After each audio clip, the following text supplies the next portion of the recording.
Hi hello ನಮಸ್ಕಾರ, welcome back to my YouTube channel. ಎಲ್ಲರೂ ಹೇಗಿದ್ದೀರಾ? ಎಲ್ಲರೂ ಚೆನ್ನಾಗಿದ್ದೀರಾ ಅಂತ ಅನ್ಕೊಂತ ವ್ಲಾಗ್ನ ಸ್ಟಾರ್ಟ್ ಮಾಡ್ತಾ ಇದ್ದೀನಿ. ಇವತ್ತು ಬೆಳಗಿನ ಬ್ರೇಕ್ಫಾಸ್ಟ್ ಬಂದು ಬಿಸಿಬೇಳೆ ಬಾತು. ಬಿಸಿಬೇಳೆ ಬಾತ್ ಅಂದರೆ ನನಗೆ ಮೋಸ್ಟ್ ಫೇವ್ರೇಟು, ಆದರೆ ಪುನಿಗೆ ಮಾತ್ರ ಇಷ್ಟ ಆಗಲ್ಲ. ಇವತ್ತೇನು ಕಾಣೆ ನನ್ನ ಪುಣ್ಯ ಅನಿಸುತ್ತೆ, ಇವತ್ತು ಇಷ್ಟಪಟ್ಟು ತಿಂದರು. ಇನ್ನು ತಿಂಡಿ ಎಲ್ಲ ರೆಡಿ ಆದಮೇಲೆ ತಿಂಡಿನೂ ಕೂಡ ಸರ್ವ್ ಮಾಡೋಣ ಅಂತೇಳಿ ಒಂದು ರೀಲ್ಸ್ ಮಾಡ್ಕೊಳ್ಳೋಣ ಅಂತ ಹೇಳಿ ಒಂದು ವೀಡಿಯೋನ ಕ್ಯಾಪ್ಚರ್ ಮಾಡಿಕೊಂಡೆ. ಅಂದರೆ ಬಿಸಿಬೇಳೆ ಬಾತ್ ಇದು ಶಾರ್ಟ್ಸಿಗೆ ಹಾಕೋಣ ಯೂಟ್ಯೂಬಿಗೆ ಅಂತ ಅಂದ್ಕೊಂಡು ಈ ಥರ ಫುಡ್ಡಿಂದೊಂದು ಶಾರ್ಟ್ಸ್ ಮಾಡಿಕೊಂಡೆ. ಅಂದರೆ ಕೆಳಗಡೆ ಬ್ಯಾಕ್ಗ್ರೌಂಡೆಲ್ಲ ಚೆನ್ನಾಗಿಲ್ಲ ಫ್ರೆಂಡ್ಸ್, ಇನ್ನೂ ಸ್ವಲ್ಪ ಅದನ್ನೆಲ್ಲ ನಾನು ತೊಗೋಬೇಕು. ಅಂದರೆ ಒಂದೊಂದೇ ಆಗಿ ತೊಗೊಳ್ಳೋಣ ಅಂತೇಳಿ. ನಂದು ಇನ್ನೂ ಯೂಟ್ಯೂಬ್ ಅರ್ನಿಂಗ್ ಸ್ಟಾರ್ಟ್ ಆಗಿಲ್ಲ ಅಲ್ವಾ, ಸೊ ಹಾಗಾಗಿ ಅರ್ನಿಂಗ್ ಸ್ಟಾರ್ಟ್ ಆದಮೇಲೆ ಒಂದೊಂದೇ ತಗೊಳ್ಳೋಣ ಅಂತೇಳಿ ಇರೋದ್ರಲ್ಲಿ ಎಷ್ಟು ಮಟ್ಟಿಗೆ ಸಾಧ್ಯ ಅಷ್ಟನ್ನು ಮಾಡೋಕ್ಕೆ ಟ್ರೈ ಮಾಡ್ತಾಯಿದ್ದೀನಿ. ಆದರೂ ನಾನು ಸ್ವಲ್ಪ ದುಡ್ಡು ಕೂಡಿಟ್ಕೊಂಡು ಅವಾಗವಾಗ ಒಂದೊಂದು ತೊಗೋತಾ ಇದ್ದೀನಿ. ಸೊ ನೋಡೋಣ ಹೆಂಗೆ ಹೋಗುತ್ತೆ ಅಂತ ಹೇಳಿ. ಇವಾಗ ಬ್ರೇಕ್ಫಾಸ್ಟ್ಗೆ ತುಪ್ಪ ಹಾಕಿ ರೆಡಿ ಮಾಡಿದ್ದೀನಿ. ನಮ್ಮ ಮನೆಯವ್ರಿಗೆ ಬ್ರೇಕ್ಫಾಸ್ಟ್ ಎಲ್ಲ ಮುಗೀತಿಬ್ರದ್ದು.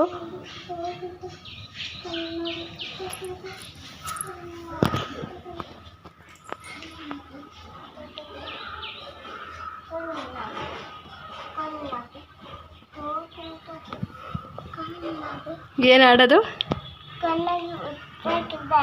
ಹೆಣ್ಣಾಗಿ ಹುಟ್ಟೋಕ್ಕಿಂತ ಮಣ್ಣಾಗಿ ಹುಟ್ಟಿದರೆ ಮಣ್ಣಿನ ಮ್ಯಾಲೊಂದು ಮರವಾಗಿ.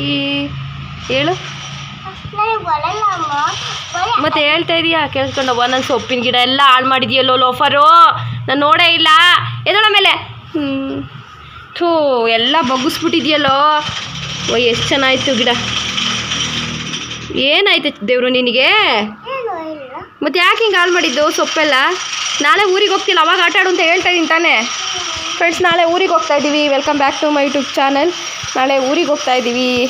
ಚಿನ್ನವ ಯಾಕಮ್ಮ ಹೋಗ್ತಿರೋದು ಊರಿಗೆ? ಅದಕ್ಕೆ ಸಮ್ಮರ್ ಡೇಸ್ ಅಲ್ಲ, ಅದಕ್ಕೆ ಫ್ರೆಂಡ್ಸ್. ಸೊ ಹಂಗಾಗಿ ನಾಳೆ ಊರಿಗೆ ಹೋಗ್ತಾ ಇದ್ದೀವಿ. ಮಾತಾಡೋದು ಏನು ಕೇಳಿಸ್ತಾ ಇಲ್ಲ ಅಲ್ಲಿ, ಇದು ಸೌಂಡು. ಏನೋ ಕಂಡೀಷನ್ ಅಪ್ಲೈ ಅಂತೆ, ನೋಡೋಣ ಕೇಳೋಣ ಅಂತ ಡೀರಿ ಫ್ರೆಂಡ್ಸ್. ಹೇಳಮ್ಮ, ಏನಮ್ಮ? ಹಾಂ, ಏನು ಕಂಡೀಷನ್ ಹೇಳ್ದಲ್ಲ? ಹ್ಞೂ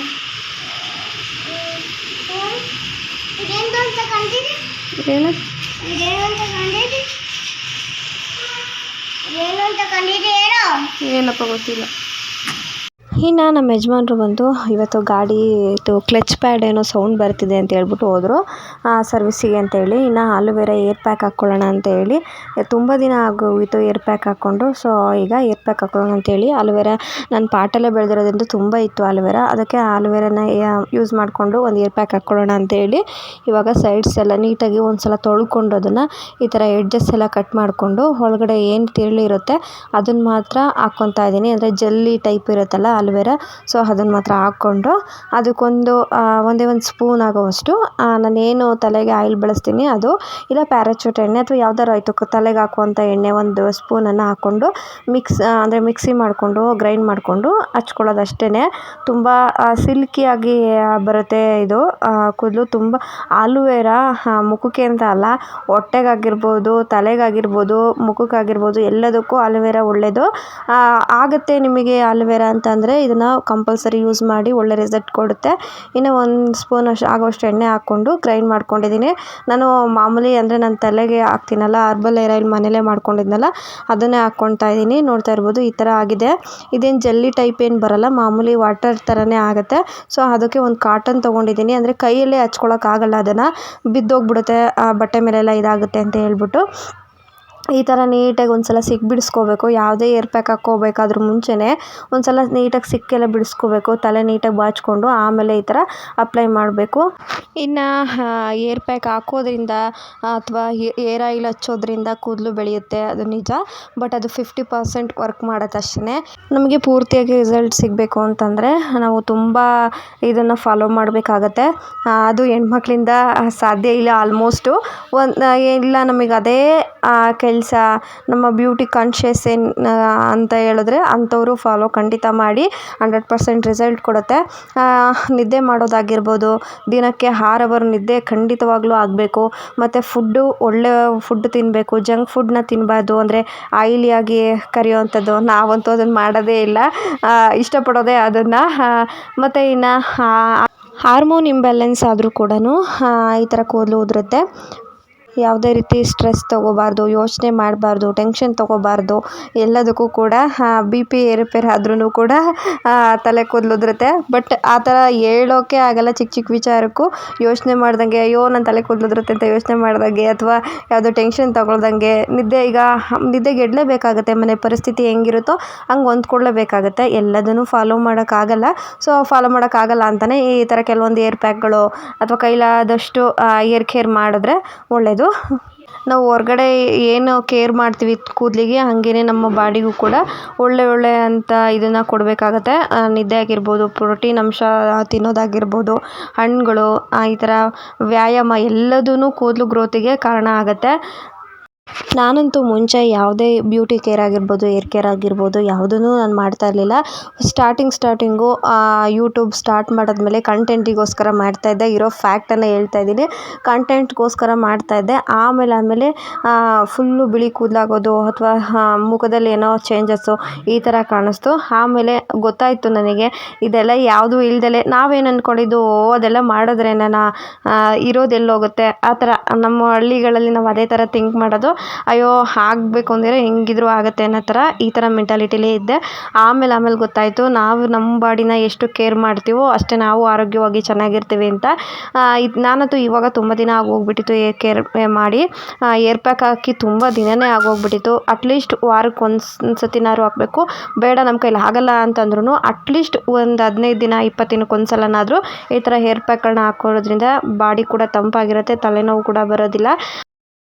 ಆದಷ್ಟು ಮನೇಲಿರುವಂಥ ಸಾಮಗ್ರಿಗಳನ್ನ ಬಳಸ್ಕೊಂಡು ಮನೇಲಿ ಈಗ ಕಡಲೆ ಹಿಟ್ಟಾಗಿರ್ಬೋದು, ಮೊಸರಾಗಿರ್ಬೋದು, ಆಲೂವೆರಾ ಆಗಿರ್ಬೋದು, ಕರಿಬೇವಿನ ಸೊಪ್ಪು, ಆನಿಯನ್ನು, ಮೆಂತ್ಯ, ಸಾಸಿವೆ ಈ ಥರದ್ದೆಲ್ಲ ಮಾಡಿಕೊಂಡು ಮನೇಲೇ ಸಿಗುವಂತಹ ಆರ್ಗ್ಯಾನಿಕ್ ಪದಾರ್ಥಗಳನ್ನ ಬಳಸ್ಕೊಂಡು ಏರ್ ಪ್ಯಾಕ್ ಹಾಕೋದು ತುಂಬಾ ಒಳ್ಳೆಯದು. ಇನ್ನು ಫೈನಲಿ ನಾನು ನೀಟಾಗಿ ಮಸಾಜ್ ಮಾಡಿಕೊಂಡು ತಲೆ ಕೂದಲನ್ನ ಕಟ್ಟಿದ್ದೀನಿ. ಮುಂಚೆ ನಂದು ಫುಲ್ಲು ಅಮೇರಿಕನ್ ಕೂದಲು ಥರ ಇತ್ತು, ಕೆಂಪವಾಗಿ. ಆಮೇಲೆ ಹಳ್ಳೆಣ್ಣೆ, ನಾನು ಕೊಬ್ಬರಿ ಎಣ್ಣೆ ಚೆನ್ನಾಗಿ ಬಳಸ್ತಾ ಬಂದೆ. ಆವಾಗ ನನಗೆ ಈ ಥರ ರಿಸಲ್ಟ್ ಬಂದಿರೋದು. ನಾನು ಯಾವುದೇ ಏರ್ ಕಲರ್ ಇವತ್ತವರೆಗೂ ಹಾಕಿಲ್ಲ. ಹಾಕಿದ್ರೆ ನನ್ನ ಸರ್ವಿಸಲ್ಲಿ ಅಂದರೆ ನಾನು 25 ವರ್ಷಕ್ಕೆ 2 ಸಲ ಹಾಕಿರ್ಬೋದು ಅಷ್ಟೇ. ಅದು ನಮ್ಮಮ್ಮ ಹಚ್ಚಿದ್ರು. ಲಾಸ್ಟ್ ಟೈಮ್ ಇವಾಗ ಒಂದು 2 ವರ್ಷದಲ್ಲಿ ಜಾತ್ರೆ ಟೈಮಲ್ಲಿ ನಾನು ಹಾಕ್ಕೊಂಡಿದ್ದೆ. ಇನ್ನು ಹಪ್ಪಳ ಒಣಗಿದ್ಯಾ ಅಂತ ಹೋಗಿ ನೋಡ್ಕೊಳಕ್ಕೆ ಬಂದೆ. ಹಪ್ಪಳದೊಂದು ದೊಡ್ಡ ಕತೆ ಆಗಿದೆ. ಆಮೇಲೆ ನಾನು ಹೇಳ್ತೀನಿ ಏನಾಯಿತು ಅಂತ.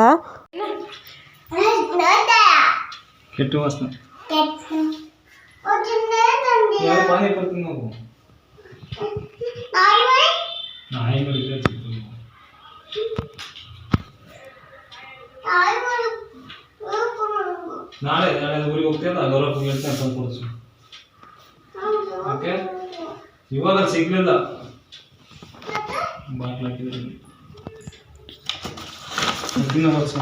ಬಾ ಹಾಕೊಡ್ತೀನಿ ತಿನ್ನು. ಇನ್ನು ಪುನೀತ್ ಸಾಹೇಬರು ಅವಾಗ ತಾನೇ ಬಂದರು. ಇನ್ನು ಇದನ್ನು ತೊಗೊಂಬಂದಿದ್ದಾರೆ, ಪಾನಿಪುರಿ ತೊಗೊಂಬಂದಿದ್ದಾರೆ. ಸೊ ನಾನೇನು ಹೇಳಿರಲಿಲ್ಲ ಪಾನಿಪುರಿ ತೊಗೊಂಬ ಅಂತ. ತುಂಬ ದಿನ ಆಗಿತ್ತು, ಬಟ್ ನಾನು ಮರ್ತೇ ಹೋಗಿದ್ದೆ. ನನಗೆ ಹಂಗೆ ಫ್ರೆಂಡ್ಸ್ ತಿನ್ನಬೇಕು ಅಂತ ಅನ್ಸ್ದಾಗ ಮಾತ್ರ ನೆನಪಾಗೋದು, ಮಾಮೂಲಿ ಅಂತ ನೆನಪೇ ಇರೋದಿಲ್ಲ.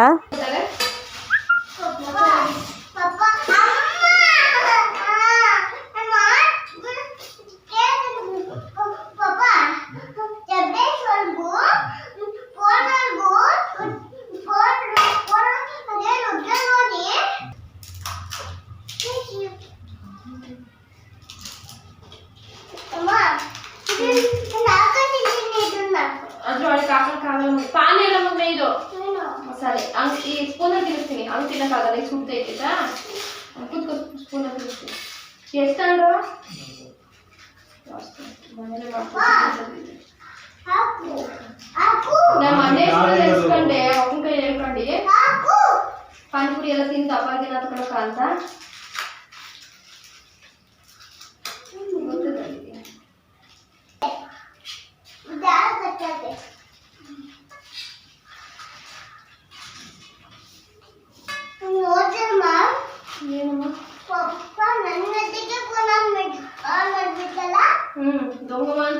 ಟೇಸ್ಟ್ ಹೆಂಗಿತ್ತ ಗೊತ್ತಿಲ್ಲ.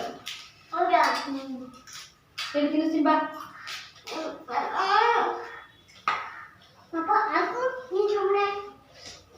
ತಗೊಂಡೆ ಒಂದೊಂದು ಟೇಸ್ಟ್ ವಿಮಿನ ಏನಾಗಿದೆ ರಿಯಾಕ್ಷನ್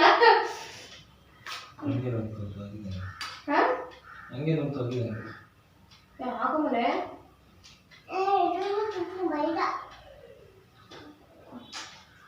ಹಂಗ ತಿನ್ನೋದು ಯಾವನಲ್ವೇ ಚೆನ್ನಾಯ್ತಾ? ಹಂಗಾರೆ ಅಷ್ಟು ಹಾಕಿದ ಮಸಾಲೆನ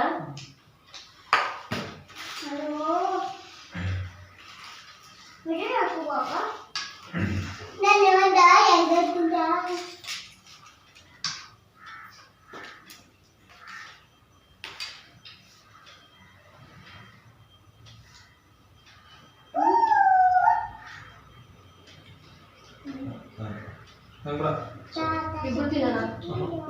ಇಬ್ರು ತಿನ್ಬೇಕು. ತಿನ್ನೋ ಕಾಫಿ ಮಾಡ್ಕೊಡ್ತೀನಿ. ಮಗ ತಿನ್ನೋಲ್ವಲ್ಲ ತಿನ್ನವ ಚೂರ ದೇವ್ರು ತಿನ್ಸ್ಲಾ ಚೂರು ಬಟಾಣಿ ತಿನ್ಸ್ಲಾ?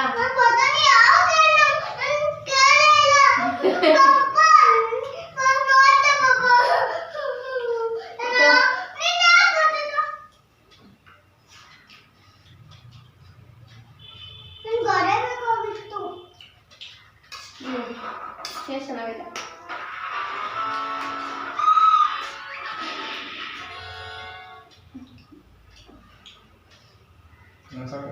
ತಿನ್ನು ಅರ್ಧ ನೀನು ಅರ್ಧ ನಾನು. ಅರ್ಧ ನೀನು ಅರ್ಧ ನಾನು.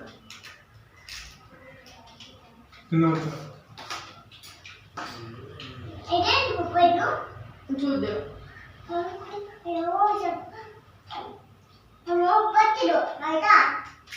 ತಿನ್ನಲ್ಲ ನಮ್ಮ ಮಗ ಸಾರಿ ತರದ್ದೆಲ್ಲ.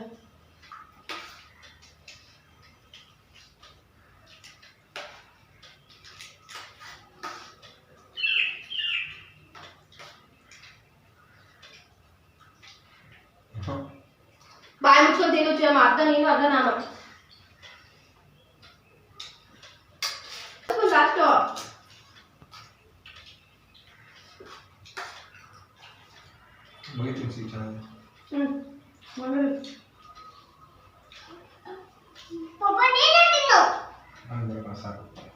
ಇತ್ತೀಚೆಗಂತೂ ನಾವುಗಳು ಹಿಂಗೆ ಜೊತೇಲಿ ಎಷ್ಟು ಸಾಧ್ಯ ಆಗುತ್ತೋ ಅಷ್ಟನ್ನು ಟೈಮ್ ಸ್ಪೆಂಡ್ ಮಾಡ್ತೀವಿ. ಟಿ ವಿನ ಆಫ್ ಮಾಡಿಬಿಡ್ತೀನಿ ಅಂತ ಬಂದ ತಕ್ಷಣ ಪುನರ್ವ ಹಠ ಮಾಡಿ ಅವ್ನು ಮೊಬೈಲ್ ಇಸ್ಕೊತಾನೆ. ಮೊಬೈಲ್ ಕೂಡ ಮ್ಯೂಟ್ ಮಾಡ್ತೀವಿ.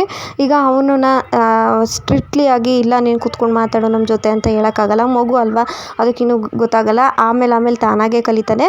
ಸೊ ಫಸ್ಟು ನಾವಿಬ್ಬರು ಅದನ್ನು ಫಾಲೋ ಮಾಡಬೇಕು ಅಂತ ಹೇಳಿ ಫಸ್ಟು ನಾವು ಟಿ ವಿನ ಆಫ್ ಮಾಡಿ ಇಬ್ಬರು ಜೊತೆಲಿ ಕೂತ್ಕೊಂಡು ಸ್ವಲ್ಪ ಹೊತ್ತು ಮಾತಾಡ್ತೀವಿ. ಈ ಥರ ಅವರು ಮಲ್ಕೊಂಡ್ಬಿಡ್ತಾರೆ. ಜಾಸ್ತಿ ಅವರು ಸ್ಟೇರಿಂಗ್ ಹಿಡಿದು ಕೂತು ಸಾಕಾಗಿರುತ್ತೆ ನನಗೆ ಅಂತ ಹೇಳ್ಬಿಟ್ಟು ಉಳ್ಕೊಂಡ್ಬಿಡ್ತಾರೆ.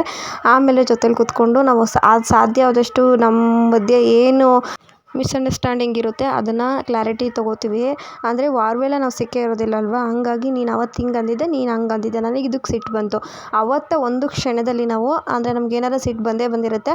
ಆ ಕ್ಷಣದಲ್ಲಿ ನಾವೇನು ಮಾಡ್ತೀವಿ, ಸುಮ್ಮನೆ ಸೈಲೆಂಟಾಗಿ ನಾನೇನಾದ್ರು ತಪ್ಪು ಮಾಡಿದ್ರೆ ಅವ್ರು ಮಾತಾಡ್ಸೋಕೆ ಹೋಗಲ್ಲ, ಅವ್ರದ್ದು ಏನಾದ್ರು ತಪ್ಪು ಮಾಡಿದ್ರೆ ನಾವು ಮಾತಾಡ್ಸೋಕೆ ಹೋಗಲ್ಲ. ಒಂದು ಅರ್ಧ ಗಂಟೆ 2 ಅವರು ಯಾರು ಮಾತಾಡ್ಸಲ್ಲ. ಅವ್ರ ಪಾಡಿಗೆ ಅವ್ರ ಕೆಲಸ ಮಾಡ್ಕೋತೀವಿ. ಸಮಾಧಾನ ಆದಮೇಲೆ ಕ್ಯಾಶುಯಲಾಗಿ ನಾರ್ಮಲಾಗಿರ್ತೀವಿ. ಇನ್ನು ಯಾವತ್ತಾದರೂ ಒಂದಿನ ಜೊತೆಲಿ ಕೂತಿದ್ದಾಗ ಮಾತಾಡ್ತೀವಿ. ಇದು ಅವತ್ತು ನನಗೆ ಹರ್ಟಾಯಿತು, ನೀನು ಅಂದಿದ್ದು ಇದು ತಪ್ಪು ಅಂತ ಹೇಳ್ಬಿಟ್ಟು ಮಾತಾಡ್ತೀವಿ. ಆ ಕ್ಷಣಕ್ಕೆ ಏನಾದರೂ ನೀನು ಹಂಗಂದೆ ಹಿಂಗಂದೆ ಅಂತ ಹೇಳ್ಬಿಟ್ಟು ಅವರು ಸಿಟ್ಟಲ್ಲಿರ್ತಾರೆ, ನಾವು ಸಿಟ್ಟಲ್ಲಿರ್ತೀವಿ. ಜಗಳಗಳಿಗೆ ಕಾರಣ ಆಗುತ್ತೆ. ಇಂಥದ್ದನ್ನೆಲ್ಲ ನಾವು ಮಾಡೋಕ್ಕೋಗಲ್ಲ. ತುಂಬ ಫಾಲೋ ಮಾಡ್ತೀನಿ ನಾನು ಇದನ್ನು. ತುಂಬ ಖುಷಿ ಆಯಿತಾ? ಡೈನೋಸಾರ್ ಅದು ಏನ್ ಮಾಡುತ್ತೆ ಗೊತ್ತಾ? ಬೆಂಕಿ ಬರುತ್ತೆ. ಹೌದಾ? ಬೆಂಕಿ ಬಂತ ಆಯ್ತಲ್ಲ ನನ್ನ ಬಾಯಲ್ಲಿ.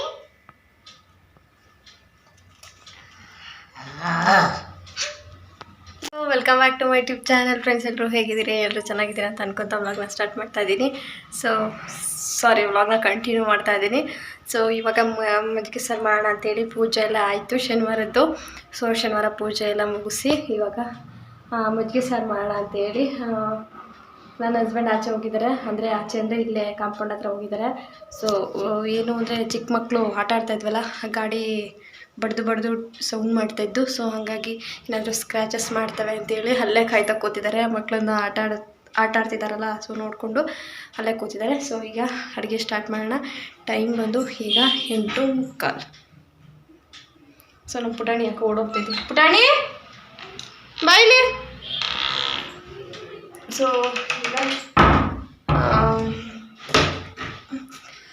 ಸೊ ಈಗ ಅಡುಗೆ ಮಾಡುವ.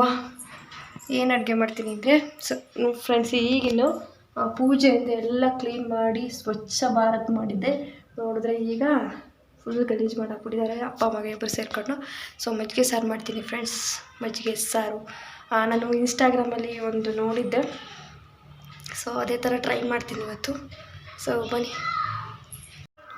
ಇನ್ನು ಪುನಿ ಆಚೆ ಹೋಗಿದ್ದಾರೆ ಫ್ರೆಂಡ್ ಹತ್ರ ಮಾತಾಡಿಕೊಂಡು. ಶನಿವಾರ ಭಾನುವಾರ ಬಂತು ಅಂದರೆ ಅವರೆಲ್ಲರೂ ಕಾನ್ಫರೆನ್ಸ್ ಹಾಕ್ಕೊಂಡು ಮಾತಾಡ್ತಾ ಇರ್ತಾರೆ. ಸೊ ಅವ್ರು ಬರೋ ಅಷ್ಟರೊಳಗೆ ಸ್ವಲ್ಪ ಹಸಿ ಮಜ್ಜಿಗೆ ಹುಳಿ ಮಾಡೋಣ ಅಂತೇಳಿ ಹೊಸ್ದಾಗಿ ನಾನು ಟ್ರೈ ಮಾಡ್ತಿರೋದು.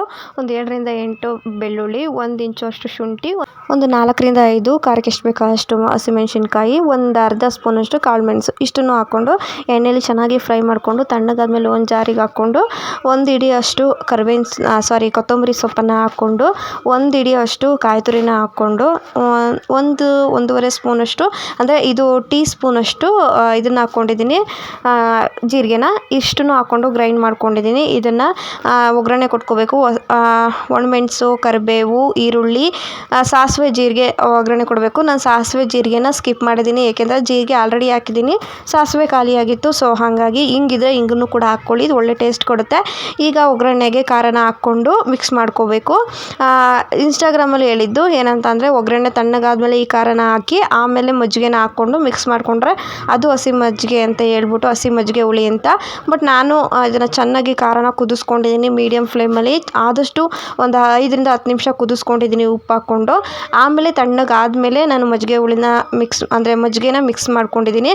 ಫಸ್ಟೇ ನಾವು ಖಾರನ ಒಗ್ಗರಣೆ ತಣ್ಣಗಾದ್ಮೇಲೆ ಖಾರನ ಹಾಕಿ ಆಮೇಲೆ ಇದು ಹಾಕಿದ್ರೆ ಸ್ವಲ್ಪ ಕೊತ್ತಂಬರಿ ಇದೆಲ್ಲ ಹಸಿ ವಾಸನೆ ಬರುತ್ತೆ ಅಂತ ಹೇಳಿ. ಇನ್ನು ಮನೇಲೇ ಇವಾಗ ಬೇಸಿಗೆ ಬಂದಿರೋದ್ರಿಂದ ಮನೇಲೇ ನಾನು ಎಪ್ಪು ಹಾಕ್ಕೊತಾ ಇದ್ದೀನಿ. ಅಂದರೆ ಅರ್ಧ ಲೀಟ್ರ್ ಹಾಲು ತಂದರೆ ಲಾಸ್ಟಲ್ಲಿ ಮಲಗುವಾಗ ಎಷ್ಟು ಮಿಕ್ಕಿರುತ್ತೆ ಅಷ್ಟಕ್ಕೆ ಎಪ್ಪು ಹಾಕಿ ಮಲಗ್ತೀನಿ. ಬೆಳಗ್ಗೆ ಅಷ್ಟರೊಳಗೆ ಮೊಸರಾಗಿರುತ್ತೆ, ಅದನ್ನು ಕಡಿತೀನಿ. ಇವತ್ತು ಆಲ್ರೆಡಿ ಮನೇಲೇ ಇರೋದ್ರಿಂದ ಅದನ್ನೇ ಕಡ್ಕೊಂಡೆ. ಈಗ ಒಗ್ಗರಣೆ ಕೂಡ ಚೆನ್ನಾಗಿ ಕುದ್ದಿದೆ. ಇದನ್ನು ತಣ್ಣಗಾಗಿ ಬಿಡ್ತೀನಿ ಸ್ವಲ್ಪ ಹೊತ್ತು, ಒಂದು 10 ನಿಮಿಷ ಆದರೆ ಅದೇ ಕೂಲ್ ಆಗುತ್ತೆ. ಕೂಲ್ ಆದಮೇಲೆ ಮಜ್ಜಿಗೆನ ಹಾಕ್ಕೋಬೇಕು. ಈಗ ನೋಡಿ ಫುಲ್ಲು ಕಂಪ್ಲೀಟಾಗಿ ಕೂಲ್ ಆಗಿದೆ. ಈಗ ನಮ್ಗೆ ಎಷ್ಟು ಬೇಕು ಅಷ್ಟು ಕ್ವಾಂಟಿಟಿಲಿ ಮಜ್ಜಿಗೆನ ಹಾಕ್ಕೊತಾ ಇದ್ದೀನಿ. ನೀರು ಹಾಕಬಾರ್ದು, ಮಜ್ಜಿಗೆನೇ ಹಾಕಬೇಕು. ಮಿಕ್ಸ್ ಮಾಡಿಕೊಂಡು ಉಪ್ಪೇನಾದರೂ ಕಡಿಮೆ ಇದ್ದರೆ ಉಪ್ಪನ್ನು ಹಾಕ್ಕೊಂಡು ಮಿಕ್ಸ್ ಮಾಡಿಕೊಂಡ್ರೆ ಆಯಿತು.